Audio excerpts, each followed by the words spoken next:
All right, so let's get into the fuckery that is TVXQ. And just when you thought shit couldn't get any worse, they have. I think it's so bad now that I think we should bring something old back. Something we haven't played in a long time. That's how epic this bullshit is right now at this moment.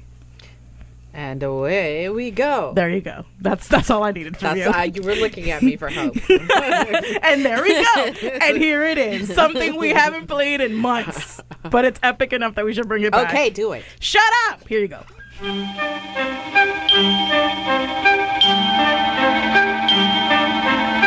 Like sands through the hourglass, so are the days of TVXQ lives. I've missed this actually, kind of. It's been a long time. So nostalgic. So yeah, what's going on with TVXQ?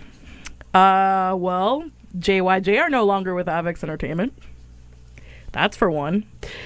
So it has come out now that the three members, JYJ, have been suspended, or aka have been dropped from Avex Entertainment.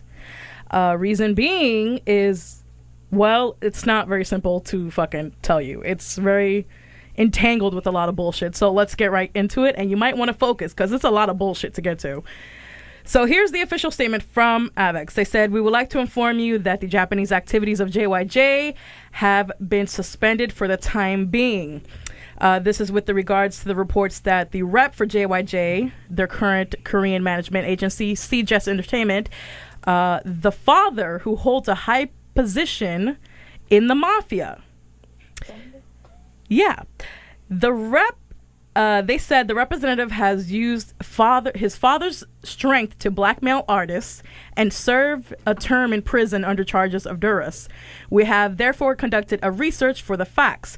According to the result, the relations with the mafia are unclear. However, all other reports as written above have been proven true.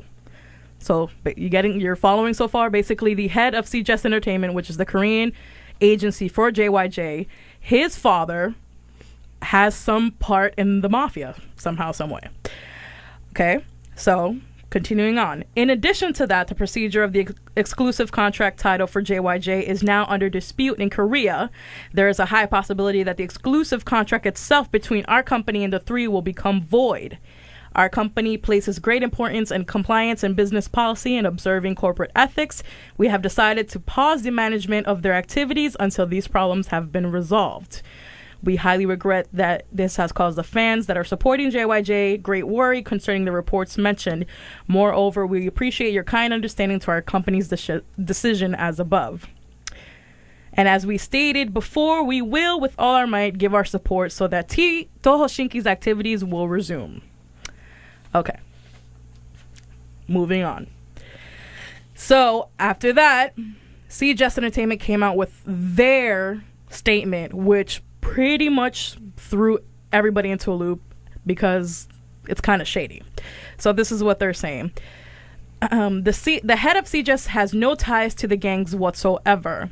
Though his previous conviction is true, it was not a verdict made regarding any ties with any gangs. Avex was fully aware of this fact before the contract with TVXQ Trio was signed, and this cannot be classified as a breach of exclusive contract. It cannot become a reason to halt activities or cancel the contract. Several months ago, Avex requested that CJS be excluded from the contract for such reasons, and the TVXQ Trio agreed to such a request and actively participated in the decisions regarding the renewal of their contract with Avex in order to ensure that they would have smooth activities within Japan. However, Avex put forth conditions that were unfair to the trio, unlike their previous contract, and when the trio refused to accept such conditions, Avex stated the gang ties of the head of CJS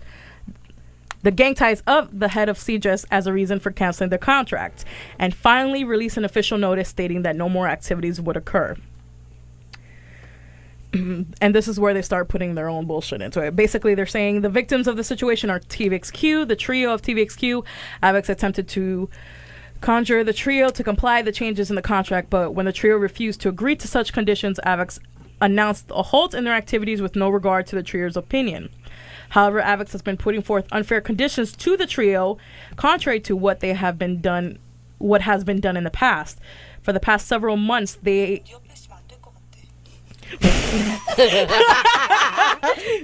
what was that? That's my drama. That scared the shit out of me. Wow. It scared the ominous tone. Who is that? Is that your drama? It's Kim Hyun-jun. Girl, take that crap off. Is that Don't Playful nobody Kiss? want to listen to Kim Kim Hyun-jun? Hyun-jun. That's what I was watching. We got interrupted by Kim Hyun-jun. What is this shit? Seriously, it couldn't have been Lee Joo-ki or something. Right. Somebody. Kim Hyun-jun. We got interrupted by it. All right, so where the hell was I? Oh, this can be seen as Avex taking all the money that they can from TVXQ Trio and then proceeding to create a situation that makes it impossible for the trio to sign on with any agency in Japan, thus blocking the trio's path with regards to Japanese activities. The TVXQ Trio have no intentions of stopping their activities in Japan, and the announcement made by Avex reflected only the thoughts of the agency themselves. Then apparently a statement that came from JYJ directly themselves, so they say, goes as follows. First of all, we're extremely sorry to have bring such news to our fans. Though we actively participated in discussions with Avex in order to come to an agreement, it is regrettable that an announcement to halt our activities in Japan has been made. Due to the situation, we can't shake the feeling that Avex used the three of us as money-making tools rather than treating us like artists. They went on to say, we feel frustrated that we cannot promise our Japanese fans another meeting in the near future. We need active support and interest from our fans so we can resolve this situation. We hope to resume our activities in Japan and meet with our fans as soon as possible. You get all that? It's a lot of bullshit. Okay. So basically, Avex is calling it off because they're saying that the company that JYJ is currently with in Korea is kind of shady. They're saying that the head of the CJS Entertainment has ties with the mafia and so on and so forth. Boom. Here's the thing. I understand where Avex is coming from. I understand that it's not a good look to have ties with somebody who's been in the mafia, especially if you're a well-represented record label in Japan. You're one of the biggest labels in Japan. I understand you have an image to protect. So on one hand, I see and understand how they feel. On the other hand, I have this feeling that there is some shady shit that's going on with that Korean entertainment company that they're with, because not only does the quote-unquote official statement from JYJ sound shady and funny, but also all the things that company has been saying and coming out with sounds shady. Like, this is just my point of view. This is what I feel. I personally feel that the statement that they're saying came straight from JYJ is not from them. I feel that's something that the agencies themselves wrote up.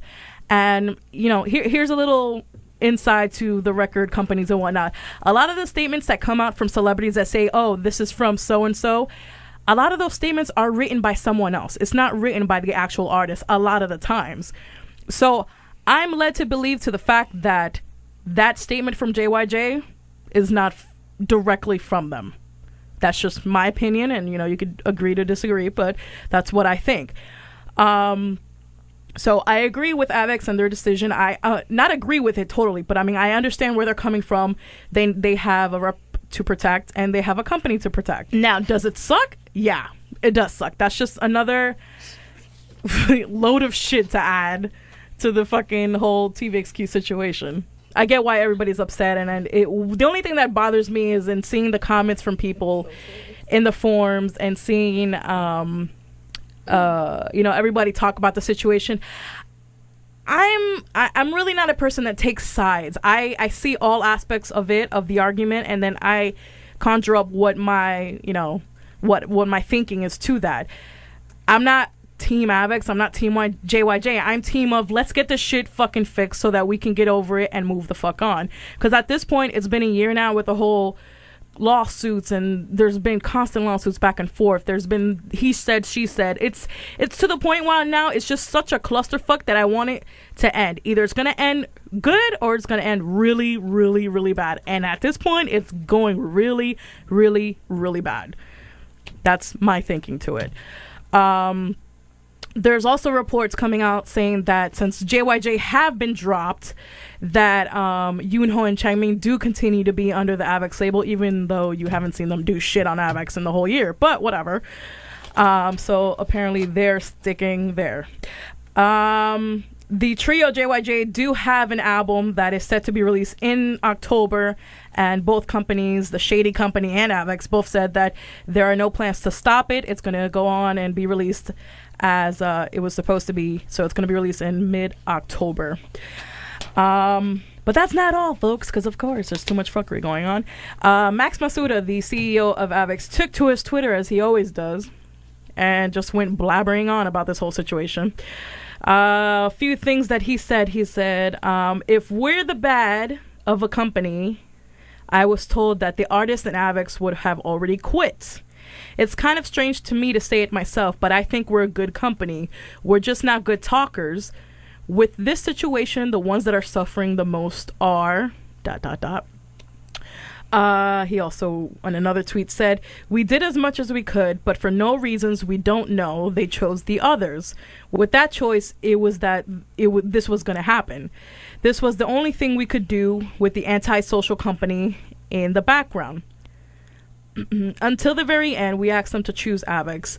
And even though we were rejected without an explanation, I still love those three. And his last tweet in regards to this, he said, we didn't tell any lies that we should worry about being exposed in the future.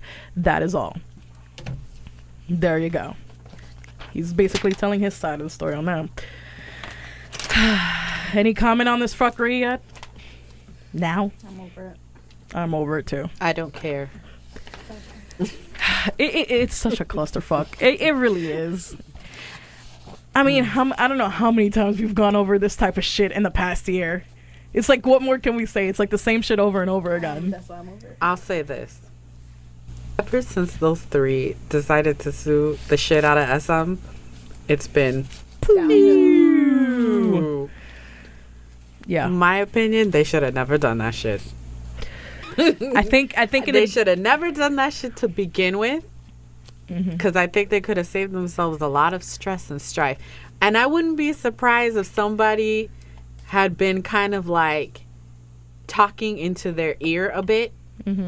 Yeah. Now that all this stuff is going on, like talking into their ear and being like, you know, you could probably be getting more money. Exactly. Or, you know, you could totally be representing yourself better and things like that. I don't know. That's just my thought process or whatever. Right. But I think they fucked themselves over doing that. I think that's exactly what I'm thinking. There's somebody behind them that's just telling them or just fuckery. Or it could, I don't know if it's like one person or it could be several people. Just saying something. They're just saying different things and them, you know, starting to think a certain way that probably wasn't the best way to think. I think at first when they thought about it or when they talked about it with someone, they probably had good intentions and thought, you know, this is the best decision. But now it's been a year. You're just getting yourself deeper and deeper into a fucking hole. It's like, come on, man. That's what I think. Seriously.